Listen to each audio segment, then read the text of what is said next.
Bon, eh bien, salut à tous et salut à toutes. J'espère que vous allez tous très bien. Caché Chana. Aujourd'hui, toute nouvelle vidéo. Que faire en juillet? Parce que c'est parti. Aujourd'hui, nous sommes le 1er juillet. C'est le moment de continuer à jardiner. Donc, je vais vous expliquer un petit peu tout ça. Que faire en juillet? On est parti. Balance l'intro.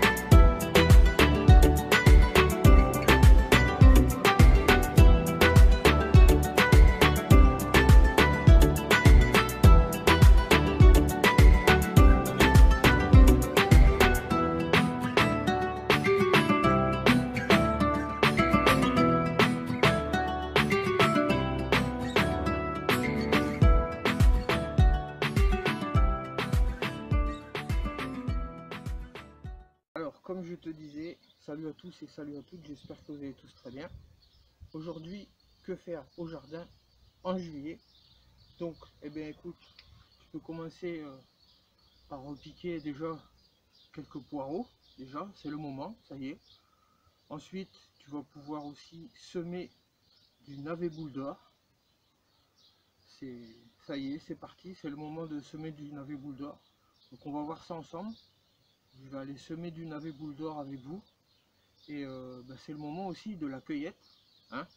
Donc en ce moment, comme tu peux le voir, il y a... Attends, regarde, là, ici, là. Un exemple tout simple.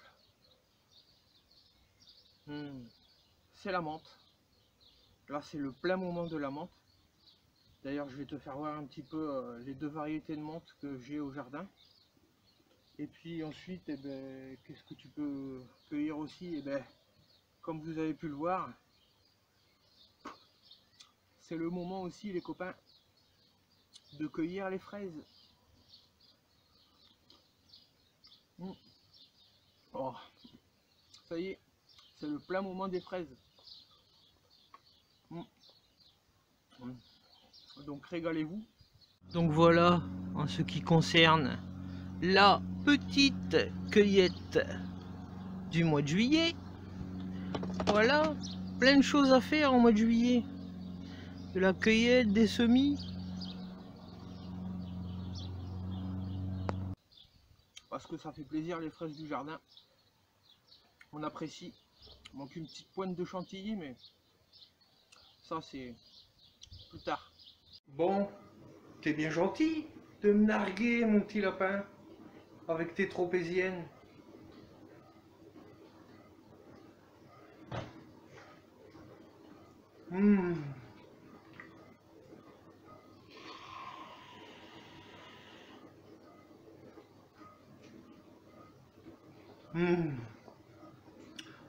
Ça passe. Crème.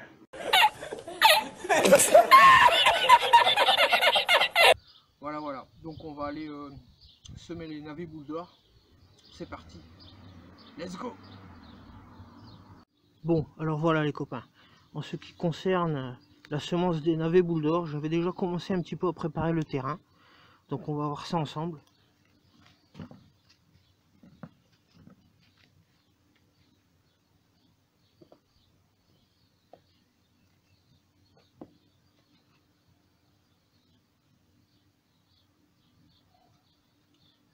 Comme tu peux le voir, j'avais déjà commencé un petit peu à préparer le terrain. Voilà. Ce que tu vas faire, c'est que tu vas passer un petit coup, vu que c'est assez fin, tu vas passer un petit coup de râteau là, ici, là. Voilà. Pour éviter les grosses mottes. Voilà. Ce qui est bien, c'est que il faut que tu évites les grosses mottes Ça évite que quand tu arroses, les grosses mottes se tassent, tout simplement. Voilà.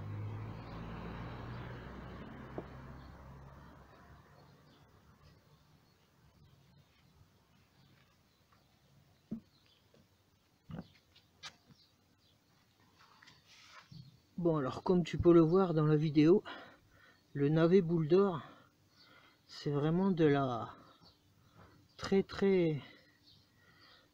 petite graine, hein, comme tu peux le voir. Donc on va faire vraiment une toute petite goulotte, mais vraiment très fine. Alors, je vais te faire voir ça.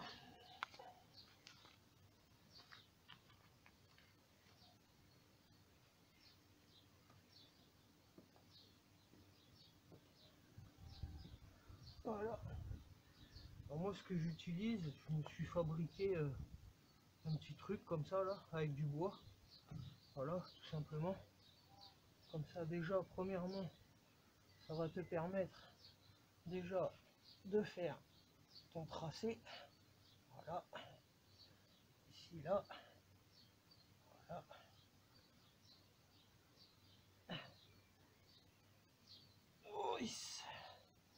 Voilà. Comme ça. C'est pas évident. Voilà.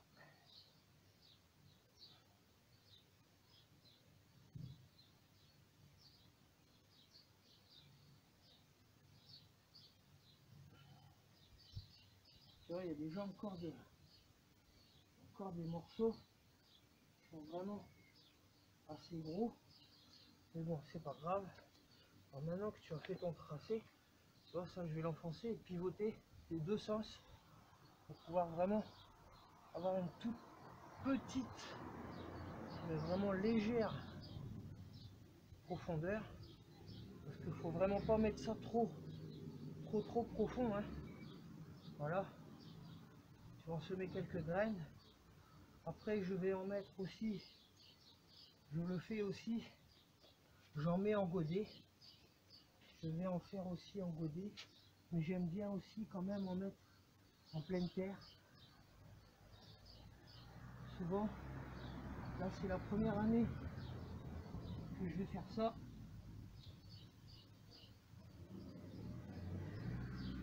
C'est la première année où je vais en mettre en pleine terre et aussi en godet.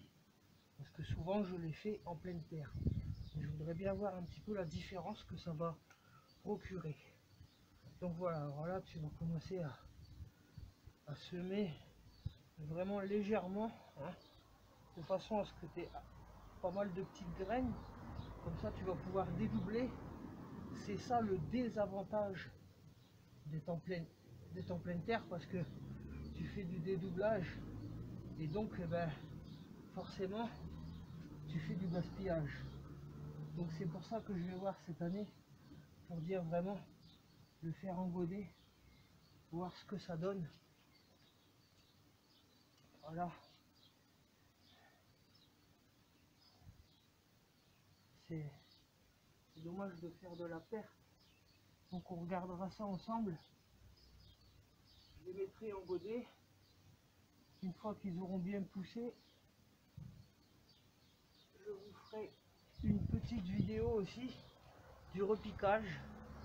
Déjà de sa semis à son repiquage. On va voir ça ensemble.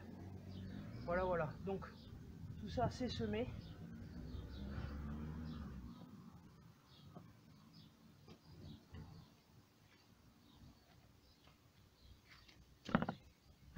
Alors maintenant, comme tu peux le voir, tout ça c'est semé.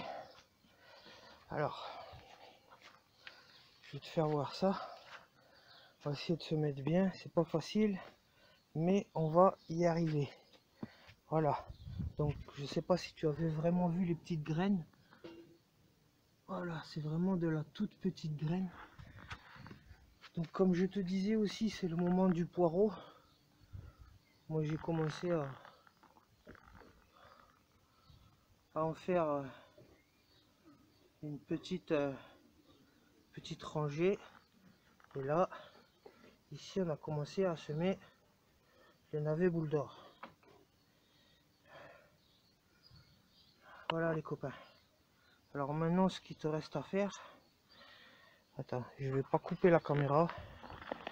Parce que j'aime pas trop couper, c'est chiant, faut faire des montages, tout ça. Bon, j'ai le temps de les faire les montages, mais... Alors, je vais essayer de mettre la caméra comme ça. Je sais pas si on va pouvoir voir justement où je... Si je pense... On voit là ici, ouais. Alors, ce qui te reste à faire maintenant, c'est tu prends ton râteau, voilà, et tu as juste à vraiment tout doucement, voilà, voilà, comme tu peux le voir ici, comme ça, et voilà, comme ça, tu as tout bien recouvert.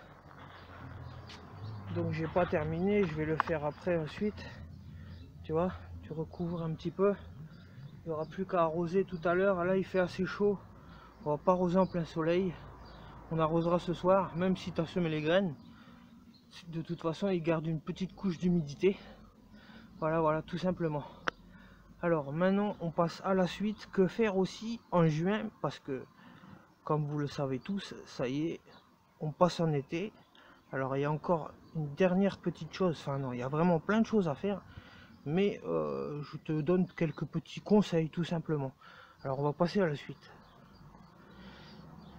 Alors qu'est-ce que je te conseille aussi de faire? Alors tu vois, j'ai commencé à ressemer de la salade, hein, ça commence à sortir tout doucement. Alors que faire? Eh bien tout simplement, tu arrives en été, ça y est, les grosses chaleurs vont arriver, et tu as besoin de faire une réserve d'humidité. Même si tu as ton goutte à goutte, il faut quand même une réserve d'humidité pour tes pieds de tomates. Regardez-moi ces choux, ils sont magnifiques. Et là, ce petit tournesol qui commence à monter. Et bien ce qu'il te reste à faire, eh bien, c'est de te faire un paillage, tout simplement, pour tes pieds de tomates.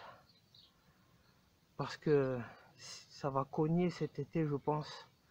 Je le sens bien. Alors on va prévoir un petit peu à l'avance, garder une certaine humidité. Comme je te dis, même s'il y a le goutte à goutte, ça va goûter, mais ça va pas rester vraiment, ça va sécher au fur et à mesure. Ça va goûter quand même, mais à un seul point. Tandis que si tu gardes de l'humidité, tout le tour de ton pied va rester un petit peu humide. Donc allez, je vais aller pailler quelques petits pieds. Je vais te faire voir ça tout de suite. Allez, voilà, alors c'est parti. On va essayer de passer par ici.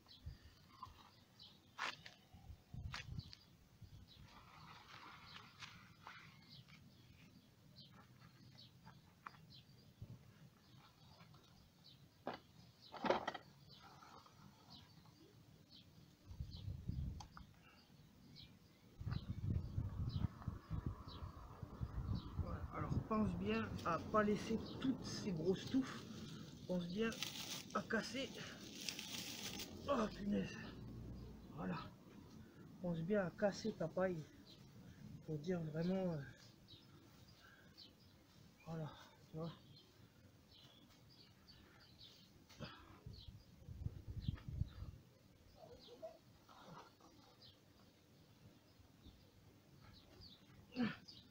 Alors j'essaye de m'appuyer sur le tuteur. C'est pas évident. Voilà.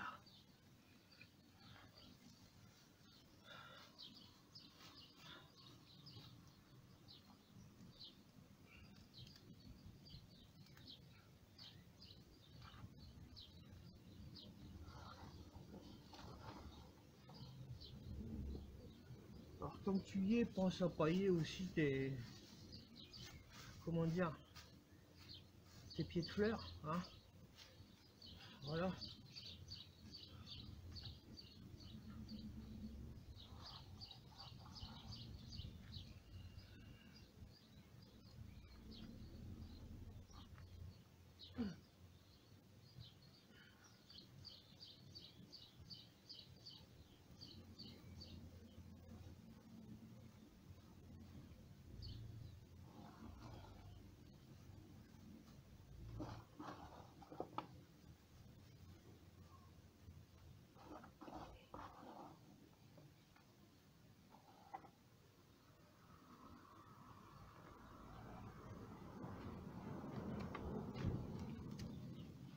Alors, voilà les copains. Alors, il te reste plus qu'à faire ça, comme ça, tout le long de tes pieds de tomates. Voilà. Comme ça va garder une certaine humidité. Pense bien surtout à ce que vérifie bien que les feuilles, faut bien que tu tailles en bas, hein, que les feuilles ne tombent pas sur le sol. Surtout, c'est vraiment très important. Voilà. Pense bien à pailler pour cet été, ça va te garder de l'humidité. Voilà, alors comme vous voyez, hein, le jardin, ça pousse, c'est magnifique. Encore de belles surprises, je pense, cette année. C'est la première fois qu'on fait des choux cabus. Et les feuilles, elles sont énormes. Je vais voir ce que ça donne. On va voir ça ensemble aussi. Les graines de choux de Bruxelles, ça commence vraiment à prendre forme. On commence à voir l'intérieur. Ça commence à faire des petites boules. Donc futures graines. Ça se termine bientôt. Ça, on va pouvoir l'accrocher dans le hangar, la tête à l'envers. Là-bas, il y a la poirette aussi qui va venir. Il y a encore vraiment de belles choses. Voilà, alors comme je te disais aussi pour la cueillette, eh ben, c'est la cueillette de la menthe. Regarde ça. Il y a vraiment... il y en a à foison cette année. Bon, il n'y a pas que la menthe, hein, il y a la sauge aussi. Hein. Comme tu peux le voir là, c'est mélangé un peu avec la menthe. Tout est souvent mélangé. Moi, j'aime bien mélanger les choses. Après, chacun fait comme bon lui semble. Hein. Donc là, il y a deux variétés de menthe. Ça, c'est de la menthe marocaine qu'un ami marocain avec qui j'ai travaillé, il est allé au Maroc et il m'a ramené ça du Maroc. Il est, comme vous le savez, il y a des forêts aussi hein, dans le Maroc, et ça pousse dans la forêt au Maroc en fait, et elle sent super fort. C'est un truc de taré. Franchement, elle est exquise. Vraiment, j'adore cette menthe. Ensuite, vous avez aussi, ça aussi c'est une menthe marocaine. C'est lui qui me l'a ramené aussi. Je lui en ai pris un ou deux pieds. Et regardez, il y en a vraiment à foison. Ça, c'est important aussi pour le pain. Ça, tu peux mettre ça dans le pain quand tu fais cuire ton pain. Voilà. Et sinon, ben, en thé, hein. En thé, ça passe super bien. Elle est très bonne. Voilà. Ensuite, là, ici, il y a du coriandre aussi. Ça, c'est pour la cuisine.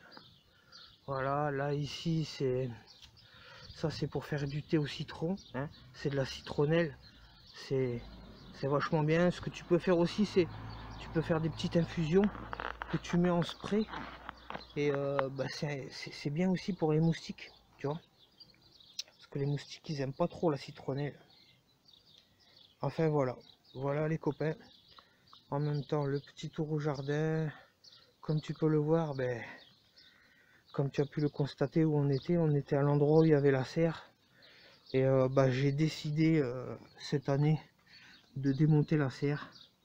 Parce que, bah écoutez, je vais vous dire franchement, sincèrement, j'ai pas assez de place pour mettre une serre. Le jardin est pas assez grand pour que je puisse mettre une serre. Ça prend beaucoup de place une serre. On est limité à ce qu'on veut mettre. Donc l'année prochaine, il n'y aura pas de serre. Voilà. On a fait un petit placard pour l'année prochaine pour commencer les semis de bonheur. On est en train de se concocter ça. On va faire ça sous lampe. On va faire ça sous lampe très tôt. Pour tout ce qui est pieds de tomates, tout ça, à partir de l'année prochaine. Je pense qu'on va encore se faire plaisir encore une fois. Donc il n'y aura plus de serre pour l'année prochaine. Bon, cette année, il n'y en a plus non plus, comme vous pouvez le voir. Donc là, il y aura un petit bac à compost finalement. Ça, c'était le petit bac à compost que je vous ai fait voir, pardon, sur une de mes vidéos, comment récupérer de la chaleur naturelle. Donc je vous conseille aussi de faire ça si vous avez une serre pour l'hiver. Hein, vous faites un petit bac comme ça, compost, et vous mettez toute votre tonte d'herbe ou tous vos déchets, et ça va fermenter. Et la fermentation amène de la chaleur naturelle. C'est pas mal, franchement, pour l'hiver. C'est super pratique. Voilà les copains, comme vous voyez là-bas au fond, là-bas, c'est la forêt de la menthe là-bas. C'est incroyable. Je ferai une petite vidéo aussi là-dessus. Je vous ferai voir une petite vidéo. Comme ça en fera une supplémentaire. Comme ça, on va se boire un petit thé ensemble. Ça va être super génial. Voilà, voilà les copains. Cette petite vidéo est terminée. Elle est déjà assez longue, je trouve. Et bien donc voilà les copains, comme je te disais, cette petite vidéo est terminée. J'espère qu'elle t'aura plu, qu'elle t'aura aidé. Pense à liker, t'abonner, partager, ça fait toujours plaisir. Moi, je vous dis à ce soir. Prenez soin de vous. C'était Cash et Chana. Ciao, ciao.